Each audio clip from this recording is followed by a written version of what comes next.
Buen día, Juan, buen día que nos escucha. Perdón por el retraso, hubo un problema con las líneas. Ahora estamos acá. En esta ocasión quisiera platicar contigo, que nos escucha, sobre el maximato, que todos los días me parece que se hace más evidente y Ujú. presente, y recordar a todos los que nos escuchan, a todos los que nos escuchan, pues que el maximato es que hay detrás del gobernante en turno el gobernante anterior que sigue gobernando. Y me decía algún general de división, ocupó los más altos cargos en la Secretaría de la Defensa, en el propio Ejército, de que esto me lo dijo 5 meses antes de que fuera electa como candidata por Morena, la ahora presidenta de la República, que era ella, que había evidente eh, signos de que el presidente había puesto pruebas a todo el gabinete, aquellos que consideraba que podrían ser posibles candidatos, y que la única que había pasado todas las pruebas de lealtad era ella, y que era ella. Y pues después fue ella cuando el 2 de junio de 24 gana Oye, en la elección de baja la por redonda. presidenta. Se metió con todo el presidente López Obrador. En 140 días violó las leyes electorales y la Constitución. Le sacaron todos los días el INE, la tarjeta roja, pero no más que eso, y nunca pudo hacer nada más. Le nombra el presidente más de la mitad del gabinete, incluyendo al secretario de la Defensa, al secretario de la Marina, dicho por altos mandos del Ejército. De hecho, publiqué esto en algún momento. También la secretaria de Gobernación, a la presidenta del partido, al secretario general del partido, su hijo Andy, al líder de la Cámara de Diputados, al líder de la Cámara de Senadores, etcétera, etcétera, etcétera. Y pues le da el plan de gobierno, pues que no era más que hacer realidad en una segunda etapa. Le llamaron segundo piso al proyecto trazado por el presidente, y ya él tenía toda la maqueta del edificio que construye en su periodo. Y luego, pues todos los días nos enfrentamos a nuevos casos de corrupción en el interior del gobierno, de gente muy cercana al presidente, incluyendo sus hijos o su hermano Adán Augusto López, funcionarios de la Secretaría de la Marina, de la Defensa, cosas que a la presidenta le hacen mucho daño, pero no puede hacer nada porque tiene una orden expresa del anterior presidente de que estos personajes son intocados.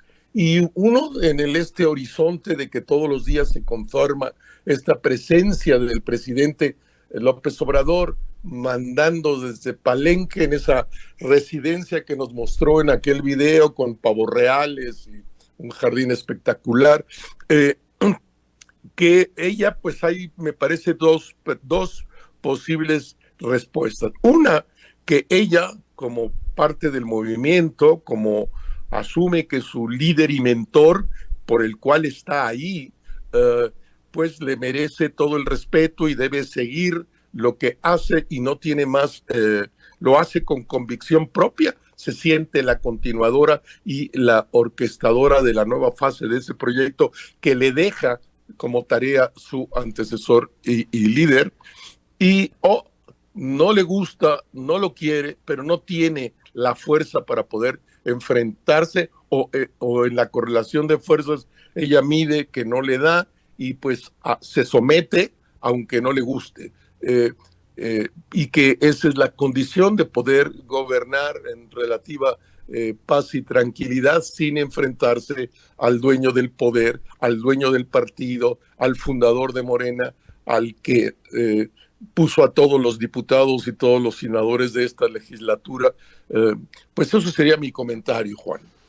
Vox Populi, Vox Dei, dice este dicho Rubén Aguilar, y lo que dice el pueblo, pues es eso, que quien manda en realidad no es la jefa del Ejecutivo Federal, sino el expresidente. Y pues muestras como las que nos diste nos hacen pues pensar que efectivamente es así, que es intocable, que es quien sigue determinando qué se hace y qué no se hace en el gobierno federal.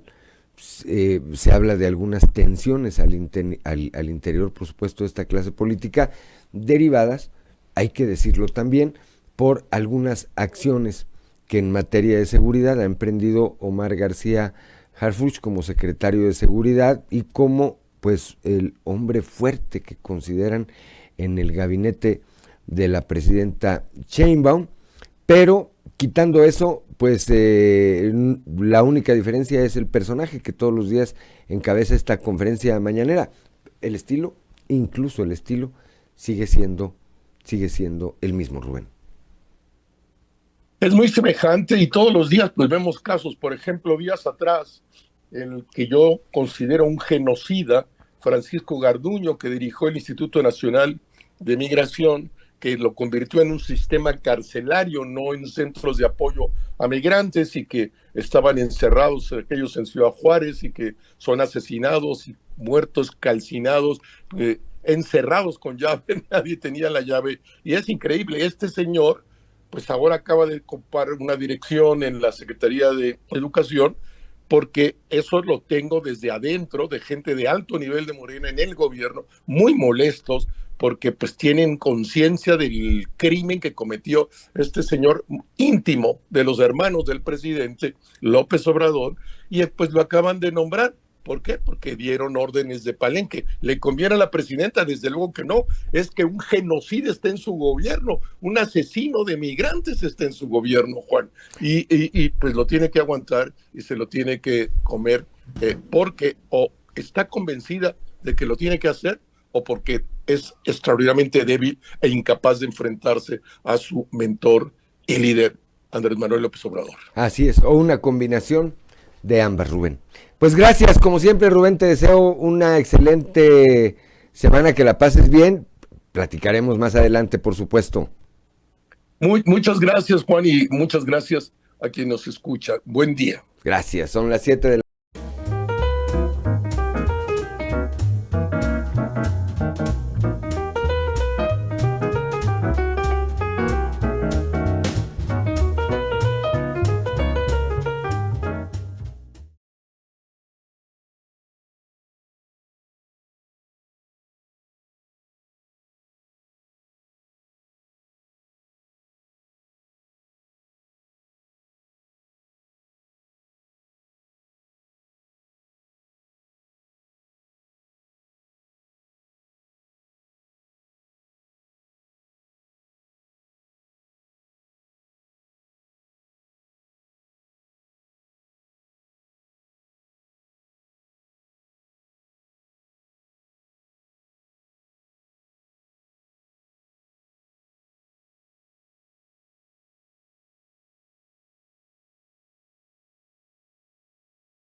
Son las 6 de la mañana con 41 minutos. Rubén Aguilar, como todos los lunes con nosotros esta mañana. Rubén, ¿cómo estás? Buenos días.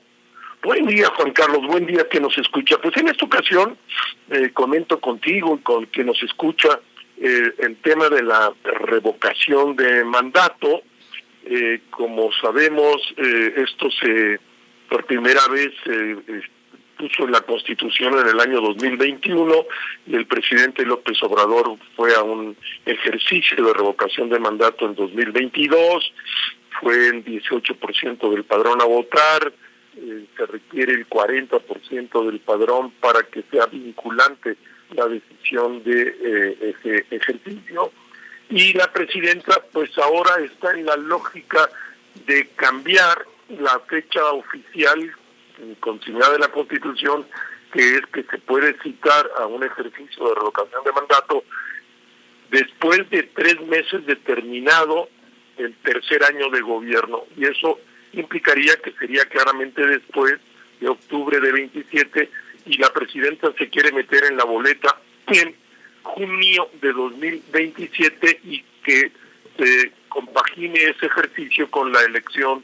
de los diputados y las elecciones locales de gobernadores, congresos, presidentas municipales, etcétera. Ella tiene los votos en el Congreso para cambiar la Constitución y hacer de este ejercicio en ese momento, y todos los que trabajamos ese tema, investigamos, he tenido oportunidad de tener encuestas en la mano, pues tiene que ver con que no se ve que será una muy buena votación para Morena en la mitad del periodo.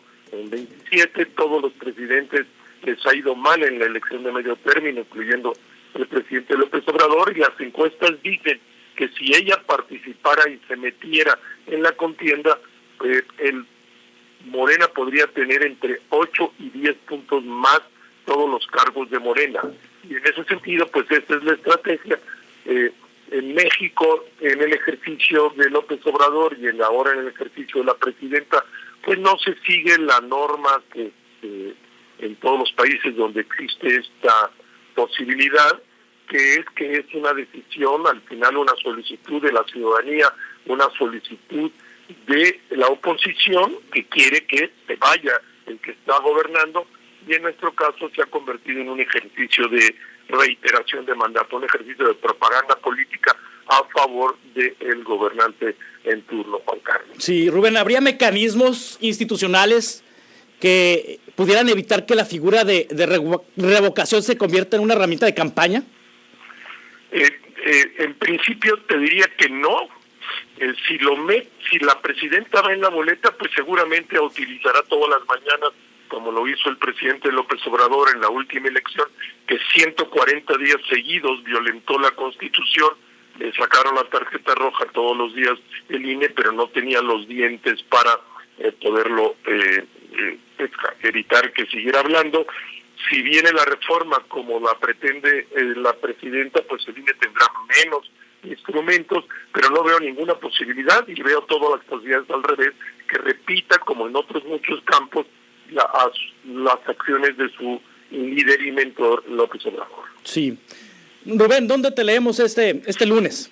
Pues estoy en El Imparcial, en Animal Político, en otros periódicos, otros portales, y con un artículo diferente en la revista del Arquidiócesis de México, Desde la Fe, donde tomo elementos del último informe balance 2025 de la REDIM, de la Red Mexicana de Defensa de la Niñez, donde plantea que en 2024 fueron asesinados 2,000 niños, desaparecidos 3,000 niños, niñas, adolescentes, y llevados a la cárcel 1,100 niñas, niños, adolescentes por su imbricación con grupos del crimen organizado, que son cifras terribles y una situación donde la niñez no es una prioridad objetiva para este gobierno, como lo dice la red.